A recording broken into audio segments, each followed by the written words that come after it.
तर तिरुपती बालाजीची पहिली बायको आहे महालक्ष्मी, म्हणजे विष्णूच्या अवतारातली, आणि दुसरी बायको आहे ती पद्मावती आहे. महालक्ष्मी ही कोल्हापूरला रुसून आलेली आहे तिरुपतीवरनं. तर का रुसून आली ह्याचं कारण सांगतो तुम्हाला. पहिल्यांदा ब्रह्मा, विष्णू आणि महेश हे तिघेजण देव, ह्या पृथ्वी तलावर सगळ्यात देवश्रेष्ठ मी आहे असं तिघांना गर्व आलेला होता. तर एक भृगु ऋषी नावाचे तपस्वी मनुष्य होते. तिघ देव देखील त्या भृगु ऋषींना गुरु मानत होते. मग गुरुंना समजले हे गर्वपणा करायला. गुरु स्वतः जाऊन त्यांना भेटले आणि सांगितले, तुम्ही किती गेला तर देव आहात आणि असा गर्वपणा करू नका.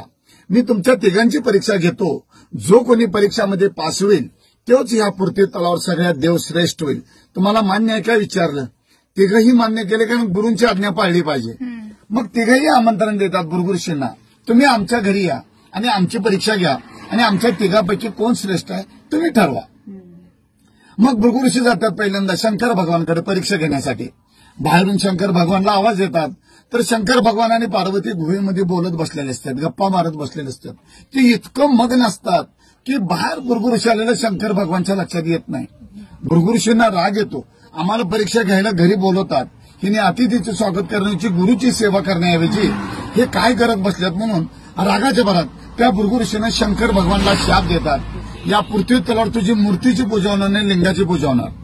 म्हणून आपण या पृथ्वी तलावर महादेवाच्या पिंडीची म्हणजे लिंगाची पूजा करतो भृगु ऋषींना शाप दिल्यामुळे. दुसऱ्या ठिकाणी जातात भृगु ऋषी ब्रह्मदेवाकडे. ब्रह्मदेवाची बायको सरस्वती वीणा वाजवत असते आणि ब्रह्मदेव ऐकत बसलेला असतो. बाहेरून भृगु ऋषी त्या ब्रह्मदेवाला आवाज देतात. तर ही दोघं नवरा बायको संगीतमध्ये इतकं मग्न असतात की बाहेर भृगु ऋषी आलेलं ब्रह्मदेवाच्या पण लक्षात येत नाही.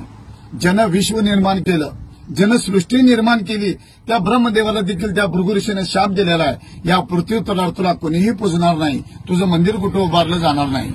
फक्त शापाला विशाप म्हणून ब्रह्मदेवाचं जन्मस्थान आहे राजस्थान पुष्कर. पूर्ण पृथ्वी तलावर त्याचं एकच मंदिर आहे, त्याला कुणीही पूजत नाहीत. तिसऱ्या ठिकाणी जातात भृगु ऋषी विष्णूकडे. विष्णू आपल्या पत्नीला महालक्ष्मीला सांगत असतात की भृगु ऋषी कधी पण येऊ देत, माझे गुरु कधी पण येऊ देत, माझी परीक्षा घेऊ देत, सगळ्या प्रश्नाचं मी उत्तर देणार आणि ह्या पृथ्वी तलावर त्या दोघांच्या पेक्षा मी श्रेष्ठ होणार. हे आपल्या पत्नीला महालक्ष्मीला सांगत असताना भृगु ऋषी ऐकतात. मी परीक्षा घ्यायच्या अगोदर आपल्या बायकोला मोठेपणा सांगायला म्हणून त्या भृगु ऋषीने विष्णूच्या छातीवर इथे लाद घातलेल्या. कधी बालाजीला योग आला तुम्हाला जाण्याचा पुढे भविष्यात तर तुम्हाला तिथं सगळं बघायला मिळेल. भृगु ऋषीने विष्णूच्या छातीवर पाय ठेवलेला आहे. तेवढा भृगु ऋषीला विचारतो, गुरुवर हे तुम्हाला कुठं लागलं का. महालक्ष्मीला राग येतो. तुम्ही एवढं देवादेव श्रेष्ठ म्हणून मला सांगतायसा, तुमच्या छातीवर त्यांनी पाय ठेवलं आणि तुम्ही त्यांनाच विचारताय लागलं काय म्हणून. माझा अपमान झाली म्हणते, ते क्षण देखील थांबणार नाही. तेवढा विष्णू म्हणतो, त्या भृगु ऋषीनं माझ्या गुरुनं माझ्या छातीवर पाय ठेवलं, तुझा अपमान कसा झाला. त्यावेळेला ती म्हणते, मी तुमची धर्मपत्नी आहे आणि तुम्ही मला एक लग्नात वचन दिलं की सदैव तुझं स्थान माझ्या हृदयात ठेवेन म्हणून. ते आता पाय ठेवल्यामुळे ते हृदय भ्रष्ट झाले म्हणले आणि त्या पायाखाली ही महालक्ष्मी राहू शकत नाही म्हणली. या कारणानं तिरुपतीवरनं महालक्ष्मी कोल्हापूरला रुसून आली. रुसून येताना देखील महालक्ष्मी रागाच्या भरात आपल्या नवऱ्याला शाप दिलेला आहे की तुमचं दुसरं लग्न होणार, तुम्ही कुबेरकडनं कर्ज काढणार, ते कर्ज माझे भक्त लोक कोण फेडणार. आणि महालक्ष्मीची अट अशी होती, अजून देखील आहे, जोपर्यंत त्या पृथ्वीवरचे सर्व लोक ज्यावेळेला तुमच्या दारूवर मुंडन करतील त्यावेळेस तुम्ही कर्जातून मुक्त होणार. पृथ्वी तलावरचे सर्व लोक काय जाऊ शकत नाहीत. म्हणून तिरुपती बालाजी अजून कर्जामध्ये असं मानलं जातं. आणि जो कोणी भक्त तुमच्या दरबारी येऊन मुंडन करल, केस दान करल, त्या भक्ताला मी कर्जात कधीच ठेवणार नाही, हे महालक्ष्मीचं वाक्य आहे. म्हणून तिरुपतीला गेल्यावर टक्कल करून यायचं असतं. जेव्हा महालक्ष्मी दिसून आली कोल्हापूरला, तेव्हा इसवी सन 634 साली कोल्हापूरमध्ये कर्णदेव राजा राज्य करत होता. म्हणजे महाभारतातला नव्हे, त्याच्या आधीचा.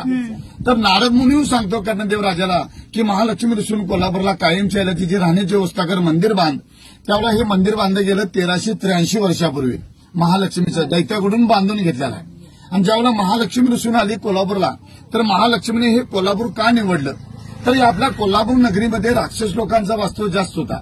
सर्व राक्षस लोकांचा नायनाट करण्यासाठी, त्यांचा वध करण्यासाठी महालक्ष्मीने कोल्हापूरला निवडलं. आणि ज्यावेळेला महालक्ष्मी कोल्हापूरला स्थायिक झाली, त्यावेळेला रत्नासूर नावाचा एक राक्षस महालक्ष्मीच्या भक्तांना त्रास देऊ लागलेला होता.